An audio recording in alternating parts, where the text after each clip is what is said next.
Good morning, everybody. My name is MadhuryaAhuja from my school, Noida, from 11th grade.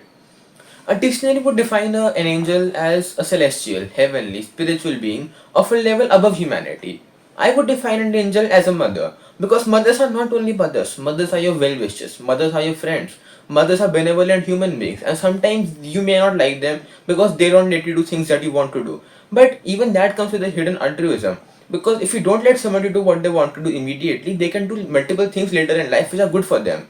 So when I was turning 18, my mother told me when I was about to leave for college, don't be a loner, talk to people. Now the problem was I was a personification of solitude. I hated to be near people and wanted to stay away from the nearest person by miles.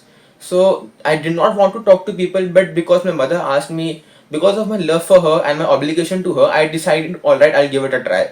So I managed to talk to a total of 5 people in my first semester. My roommate, the 2 people who sat next to me in class, and the couple whose data interrupted by crashing into their table accidentally.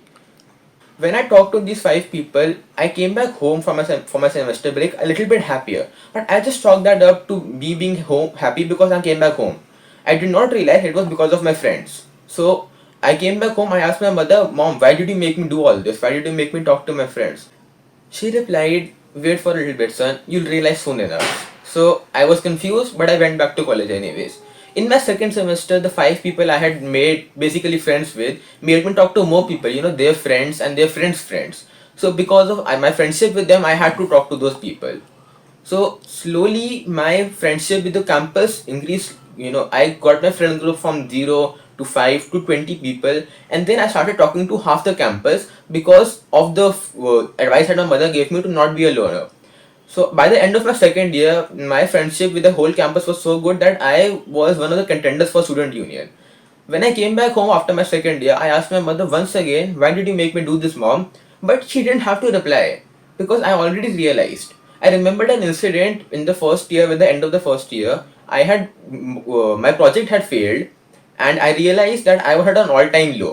But what happened was my 5 friends came to help me and made me think that I can actually do it, and they helped me for a week straight and made me do it.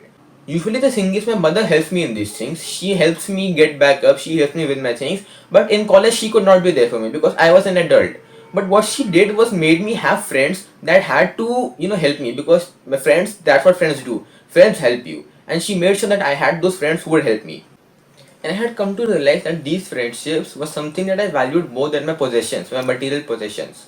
So my mother then asked me, "Do I need to reply, son?" And I told her, "No, you don't, mom. Now I understand." And she told me that she was very proud of me, but I heard her voice breaking. Maybe from pride, maybe from sadness, I'll never know.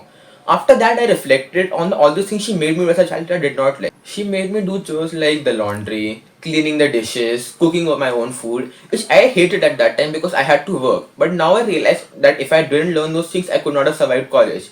She made me study before I watched TV, study before I went to play with my friends, do homework and everything. And I realized because of that, I got into a good college and I'm able to get a good education. One of the most important things that I learned through all of this was discipline. And I realized all this much after I had already done them. When I was leaving for my college again, I saw the word angel outside of a church. And I thought, angel does not have to be a thing from a church or a thing from heaven. Angel is actually my mother and everybody's mother. And the only way one can realize this is if he reflects on his childhood.